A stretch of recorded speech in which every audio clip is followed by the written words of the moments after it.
नमस्कार मित्रांनो, साई प्रभा या चॅनलमध्ये आपलं स्वागत आहे। मित्रांनो, आपण पाहत आहोत श्रीमद दासबोध। पण त्याआधी मित्रांनो आपण पाहूया श्री समर्थ रामदास स्वामी यांनी दासबोधमध्ये काय निरूपण केलेले आहे। तर मित्रांनो, माघ शुद्ध नवमीला रायगड जिल्ह्यातील तत्कालीन निबिड अरण्यात शिवथरगड येथे दासबोध ग्रंथाची निर्मिती श्री समर्थ रामदास स्वामी यांनी केली। 17व्या शतकात रचलेला दासबोध आजच्या काळातही तेवढाच परिपूर्ण वाटतो। या ग्रंथामध्ये समर्थांनी दैनंदिन आयुष्याशी संबंधित अनेक पैलूंना स्पर्श करत त्याचे विवरण केले आहे। संसार कसा करावा, संसार कसा असावा याचे नेमके ज्ञान समर्थ रामदास स्वामी यांनी दिले। मूर्खांची लक्षणे, नवविद्या भक्ती म्हणजे काय, खरे ज्ञान कोणते, वैराग्य म्हणजे काय, अध्यात्म म्हणजे काय, या नानाविध गोष्टींचा उहापोह दासबोधात करण्यात आलेला आहे। दैनंदिन जीवनाशी संबंधित असणाऱ्या शेकडो विषयाचे विवेचन रामदास स्वामींनी दासबोध ग्रंथात केले आहे। दासबोध हा ग्रंथ एकूण 20 दशकांमध्ये विभागलेला आहे। प्रत्येक दशकात 10 समास आहेत। यातून रामदास स्वामींनी संसारिकांना, साधकांना, निस्पृहांना, विरक्तांना, सर्वसामान्यांना, बालकांना, प्रौढांना, सर्व जाती पंथ धर्माच्या स्त्री पुरुषांना आणि मानवी मनाला उपदेश केलेला आहे। आपल्या आयुष्याला योग्य वळण लागावे आणि रामरायाच्या कृपेने मार्गक्रमण करावे यासाठी अनेक भाविक दासबोधाचे पारायण करतात। तर मित्रांनो, आपणही आपल्या आयुष्याला योग्य वळण लागावे आणि रामरायाच्या कृपेने मार्गक्रमण करावे यासाठी आपणही या ग्रंथराज दासबोधाचे श्रवण करूया। तर पुढील दशक आहे दासबोध दशक दुसरा, समास 7वा, सत्वगुण लक्षण। श्री समर्थ म्हणतात की मागील समासात अत्यंत दारुण दुःख देणारा जो तमोगुण त्याचे वर्णन केले, आता परम दुर्लभ अशा सत्वगुणाचे वर्णन ऐकावे। भजनाला म्हणजेच भगवत भक्तीला सत्वगुणाचा आधार असतो। योगी याचा आश्रय करूनच सिद्धी मिळवतात आणि सत्वगुणामुळे दुःखमूळ जो संसार त्याचे निरसन होते। उत्तम गती सत्वगुणामुळेच प्राप्त होते व भगवत भक्तीचा मार्ग सापडून सायुज्यता मुक्तीही प्राप्त होते। सत्वगुण हा भक्तांची कणव करणारा त्यांचा सखा असतो। तो भवसागरातून पार करण्यासाठी भरोशाचा मदतनीस आहे। मोक्षरूपी लक्ष्मीची स्थिती म्हणजे सत्वगुणच होय। सत्वगुण परमार्थाची शोभा आहे, संत महंतांचे ते भूषण आहे आणि रजोगुण व तमोगुणांचे निरसन सत्वगुणामुळेच होतो। सत्वगुणामुळेच अज्ञानाचा नाश होतो। पुण्याचा मूळ आधार सत्वगुणच आहे व त्यामुळे परलोकाची वाट सापडते। असा हा सत्वगुण देहाच्या ठिकाणी जेव्हा प्रगट होतो तेव्हा आचरणात जो बदल घडून येतो त्या क्रियेचे लक्षण असे असते। परमेश्वराविषयी अधिक प्रेम उत्पन्न होते। प्रपंच चार चौघांसारखा लौकिकरित्या केला जातो आणि सदा सर्व काळ अंतःकरणात विवेक जागृत राहतो, हे सत्वगुणाचे लक्षण होय। सत्वगुणामुळे संसार दुःखाचा विसर पडतो। निर्मळ अशा भक्ती मार्गाचे ज्ञान होते व भजनाची आवड उत्पन्न होते। परमार्थाची आवड उत्पन्न होऊन परमात्म्याविषयी भावभक्ती वाढू लागते व परोपकार करण्याविषयी उत्सुकता वाटू लागते। स्नानसंध्यादी आचार आवडणे, शरीर व वस्त्रे यांची निर्मलता ही सत्वगुणाची लक्षणे आहेत। यज्ञ याग करणे आणि करविणे, अध्ययन आणि अध्यापन करणे व दान व पुण्य कर्म करणे हे सत्वगुणच करवितो। जेथे वेदांत निरूपणाची आवड असते, हरिकथेत गोडी वाटते व आचरणात तत्काळ चांगला बदल होतो, तो सत्वगुण जाणावा। अश्वदाने, गजदाने, गोदाने, भूमिदाने, नाना रत्नांची दाने दिली जातात, तो सत्वगुण होय। संपत्तीचे दान, वस्त्राचे दान, अन्नदान, उदकदान, ब्राह्मण संतर्पण ही कार्य सत्वगुणाची आहेत। कार्तिक स्नाने, माघ स्नाने, निरनिराळी व्रते, त्यांची उद्यापने, दाने, निष्काम तीर्थयात्रा व उपोषणे असतील तेथे सत्वगुण जाणावा। सहस्र भोजने, लक्ष भोजने, विविध प्रकारची दाने इत्यादी जेथे निष्काम बुद्धीने घडते तो सत्वगुण होय। सकामता ही रजोगुणामुळे उत्पन्न होते। तीर्थक्षेत्राच्या ठिकाणी अग्रहार देणे, सरोवरे, विहिरी बांधणे, देवळे व देवळांची शिखरे बांधणे हा सत्वगुण होय. देवद्वारी धर्मशाळा बांधणे, पायऱ्या व दीपमाळा बांधणे, तुळशी वृंदावने किंवा पिंपळाला पार बांधणे हा सत्वगुणच आहे.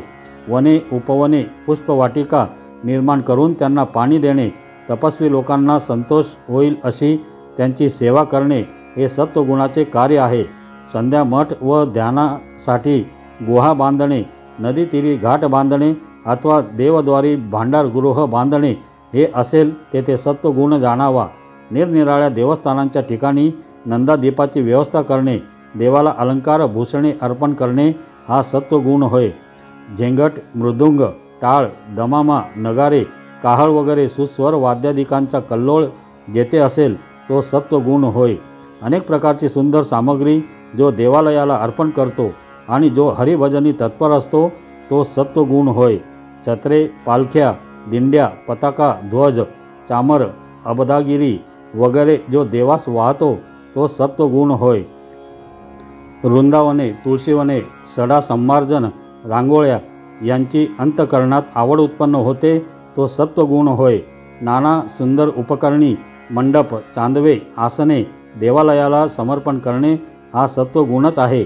देवासाठी नाना प्रकारचे खाद्यपदार्थ, नाना प्रकारचे नैवेद्य, उत्तमोत्तम फळे जो अर्पण करतो तो सत्वगुण होय. अशी भक्तीची अत्यंत आवड जेथे असते, देवाच्या हलक्यातील हलके काम करण्यातही जिथे गोडी वाटते व स्वतः देवद्वार झाडतो तेथे सत्वगुण जाणावा. निरनिराळ्या तिथींना, पर्वकाळी व महोत्सवात जो सहभागी होतो व काया वाचा मनाने जो सर्व ईश्वरास अर्पण करतो तो सत्वगुणच होय. जे लोक हरिकथेस तत्पर असतात व गंध, माळ, बुक्का इत्यादी घेऊन देवद्वारी उभे असतात तेथे सत्वगुण जाणावा. स्त्रिया अथवा पुरुष शक्तीस अनुसरून देवपूजेची सामग्री घेऊन प्रेमाने देवद्वारी उभी असतात तो सत्वगुणच होय. जो महत्त्वाचे काम मागे सारून तत्काळ देवाकडे धाव घेतो व ज्याच्या अंतरंगात परमेश्वराविषयी जवळीक असून भक्तिभाव असतो तेथे सत्वगुण जाणावा. जो अभिमान सोडून देऊन हलक्यात हलकी सेवाही स्वीकारतो व सदा देवद्वारात तिष्ठत उभा असतो तो सत्वगुण होय. जो भगवंताच्या कृपेसाठी उपोषण करतो व भोजन, तांबूल इत्यादी भोगसामग्रीचा त्याग करून नित्यनेमाने जप ध्यानादी करतो तो सत्वगुणच असतो. जो कधीही कठोर शब्द बोलत नाही, अत्यंत नेमाने वागतो व जो योगी लोकांना संतोष देतो तो सत्वगुणच जाणावा. जो अभिमान सोडून निष्काम भावनेने कीर्तन करतो व त्या प्रसंगी स्वेद, रोमांच, स्फुरण इत्यादी अष्टसात्विक भाव जेथे प्रकट होतो तो सत्वगुण होय. ज्याच्या अंतरी सदा देवाचे ध्यान लागलेले असते व भक्तिभावामुळे ज्याचे डोळे पाण्याने भरून येतात व जो देहाचे भानही विसरतो तो सत्वगुणच जाणावा. ज्यास हरिकथेची अत्यंत प्रीती असते व कधी चुकूनही कंटाळा येत नाही, उलट सुरुवातीस व शेवटीही अधिकच प्रेम दिसून येते तो सत्वगुणच असतो. जो मुखाने भगवंताचे नाव उच्चारत, हाताने टाळ्या वाजवत, आनंदाने नाचत नाचत भगवंताचे गुणानुवाद व ब्रिदावळी गातो, तसेच भगवत भक्तांची पायधूळ आपल्या मस्तकी धारण करतो तो सत्वगुण होय. ज्या योगे देहाभिमान नष्ट होतो, विषयासंबंधी वैराग्य वाढू लागते आणि माया मिथ्या हे कळू लागते तो सत्वगुण जाणावा. या भवसागरातून तरुण जाण्याचा काहीतरी उपाय करावा. या संसारात गुंतून काय होणार आहे असे अंतरंगात तीव्रपणे जेव्हा वाटू लागते तेव्हा तो सत्वगुण समजावा. प्रपंचाच्या योगे मन त्रासून जाते व काहीतरी भगवत भजन करावे असे ज्ञान अंतकरणात स्फुरण पाहू लागते तो सत्वगुण. आपापल्या आश्रमात असता जो अत्यंत आदराने नित्यनेम पाळतो व ज्याचे चित्त अत्यंत प्रेमाने सदा भगवंताचे चरणी जडलेले असते तो सत्वगुण जाणावा. ज्याला प्रपंचाचा अत्यंत वीट येतो व जो सदा परमार्थाच्या निकट असतो व संकटकाळी जो धैर्य धारण करतो तो सत्वगुण. जो सदा सर्वदा विषय भोगाविषयी उदासीन असतो, विविध भोगांविषयी ज्याचे मन विटलेले असते व ज्यास भगवत भजनच सर्व काळ आठवते तो सत्वगुण जाणावा. ज्याचे मन कोणत्याही दृश्य वस्तूवर आसक्त होत नाही, मनात जो अखंड भगवंताचे स्मरण करीत असतो, असा ज्याचा भक्तिभाव दृढ असतो तो सत्वगुण होय. त्याचे भगवत प्रेम पाहून लोक त्याला वेडा समजतात, पण त्याचे भगवत प्रेम अधिकाधिक वाढतच असते. भगवत भक्तीचा निश्चय ज्याच्या अंतरी दृढ ठसलेला असतो तो सत्वगुण जाणावा. ज्यावेळी अंतर्यामी स्फूर्तीचे स्फुरण होऊ लागते, स्वस्वरूपासंबंधीच्या विचारांनी मन भरून जाते व वाईट संशय आपोआप नाहीसे होऊ लागतात, तो सत्वगुण होय. हे मनुष्य शरीर कारणी लावावे असा प्रयत्न करण्याविषयी जेव्हा मनाचा दृढ निश्चय होतो, तेव्हा तो सत्वगुण जाणावा. ज्याच्या अंतकरणात शांती, क्षमा, दया असतात व भगवत भक्ती संबंधी दृढ निश्चय झालेला असतो, त्याच्या अंतकरणात सत्वगुण येऊन राहिला आहे असे जाणावे. अतिथी अभ्यागत आले असता जो त्यांना विमुख भुकेले धाडित नाही व जो यथाशक्ती दान देतो, तो सत्वगुण जाणावा. तपस्वी, बैरागी अथवा कुणी दुःखी दैन्यवाना आश्रयास आला असता गृहस्थाश्रमाचे कर्तव्य जाणून जो त्यांना राहण्यास जागा देतो, तो सत्वगुण होय. आपल्या घरात पुरेसे अन्न नसले तरी जो कुणाला विमुख पाठवित नाही आणि नेहमी आपल्या शक्तीनुसार देत असतो, तो सत्वगुण. ज्याने जिभेवर विजय मिळविलेला असतो, ज्याच्या वासना तृप्त झालेल्या असतात व मनात कोणतीही कामना नसते, तो सत्वगुण होय. जे होणार ते होतच असते हे जाणून प्रपंचात एखादा मोठा आघात झाला तरी ज्याचे चित्त डळमळत नाही, तेथे सत्वगुण जाणावा. केवळ एका भगवंताकरिताच ज्याने सर्व सुखांचा त्याग केलेला असतो, एवढेच नव्हे तर आपला देहही भगवतचरणी समर्पण केलेला असतो, तो सत्वगुण. मनात विषय वासना आली तरी जो कधी डळमळत नाही व ज्याचे मनोधैर्य कधी टळत नाही, तो सत्वगुण समजावा. शरीर दारिद्र्याने अथवा रोगाने पिडलेले असले, तहान भुकेने व्याकुळ झालेले असले तरी ज्याचा परमार्थाचा निश्चय टिकून राहतो, तो सत्वगुण होय. जो श्रवण मनन निधिध्यास जाणीवपूर्वक सातत्याने करतो, त्यास शुद्ध आत्मज्ञान होऊन समाधान लाभते, हे सर्व सत्वगुणाचे कार्य होय. ज्याच्या ठिकाणी अहंकार मुळीच नसतो, अनासक्ती सदा विलसत असते व जो अत्यंत कृपाळू असतो, तो सत्वगुण होय. जो सर्वांशी नम्रपणे बोलतो, ज्याचे वागणे मर्यादशील असते व जो सर्व लोकांना संतोष देतो, तो सत्वगुण जाणावा. जो सर्व लोकांशी अत्यंत सरळपणे व प्रेमाने वागतो, त्यामुळे विरोधास जागाच उरत नाही व जो परोपकारासाठी आपले सर्व आयुष्य खर्ची घालतो, तो सत्वगुण समजावा. जो स्वतःच्या कार्याहून लोकांचे कार्य सिद्धीत जावे म्हणून प्रयत्नशील असतो, मेल्यावरही कीर्तिरूपाने जो अमर असतो, तो सत्वगुण होय. दुसऱ्याचे दोष गुण दिसले तरी जो त्याची चर्चा न करता ते समुद्राप्रमाणे आपल्या अंतकरणात साठवून ठेवतो, जगात प्रकट करीत नाही, तो सत्वगुण जाणावा. कोणी टाकून बोलले तरी जो सहन करतो व जशास तसे प्रत्युत्तर देत नाही, कधी चुकून राग आला तरी जो आवरून धरतो, तो सत्वगुण होय. जरी कुणी काही कारण नसताना अन्यायाने छळत असून नाना प्रकारे पीडा देत असतील, तर त्यांचे ते अपराधही जो मोठ्या मनाने चित्तात साठवतो, त्यांच्या संबंधी विरुद्ध भावना ज्याच्या मनातही येत नाही, तो सत्वगुण समजावा. देहाने दुसऱ्यासाठी झीज सोसतो, दुर्जनांशीही मिळून मिसळून वागतो व निंदा करणाऱ्यावरही जो उपकारच करतो, तो सत्वगुण असतो. मन भलतीकडे धावू लागले तरी जो विवेकाने त्यास आवरतो व इंद्रिये आपल्या ताब्यात ठेवतो, तो सत्वगुण होय. सत्कर्मेच करावी, दुष्कर्माचा त्याग करावा आणि भक्ती मार्गाचेच अनुसरण करावे असे वाटणे, हा सत्वगुण होय. ज्याला प्रातस्नान करणे आवडते, पुराण श्रवणात व नाना मंत्रांनी देवतार्चन करण्यात ज्याला गोडी वाटते, तो सत्वगुण होय.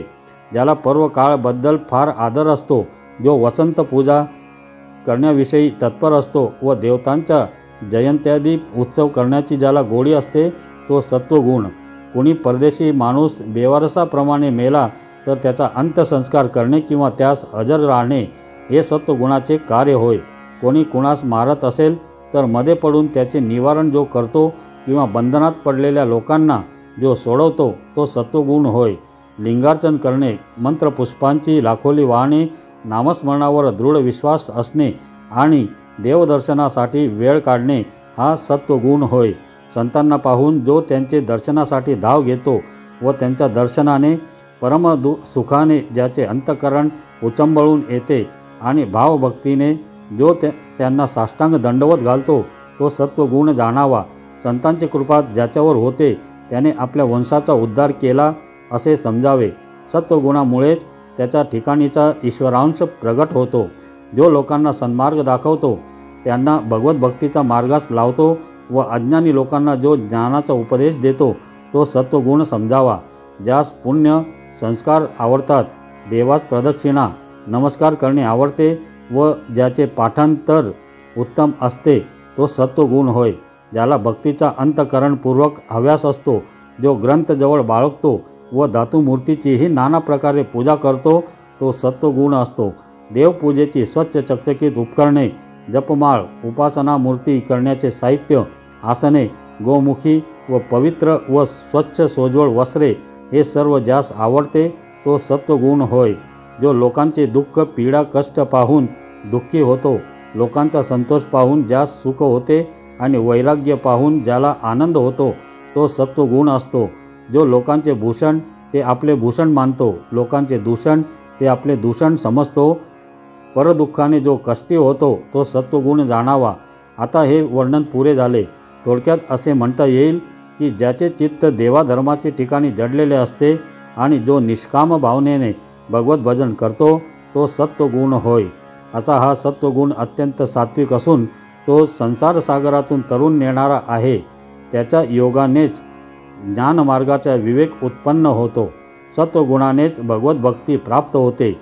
सत्वगुणानेच ज्ञानप्राप्ती होऊन त्यानेच सायुज्य मुक्तीही मिळते. याप्रमाणे सत्वगुणाची स्थिती येथे थोडक्यात यथामती वर्णन केली आहे. आता श्रोत्यांनी सावध होऊन पुढे जे काय सांगतो ते ऐकावे. इति श्री दासबोधे गुरुशिष्य संवादे सत्वगुण लक्षण नाम समास 7वा समाप्त. जय जय रघुवीर समर्थ. श्रीराम.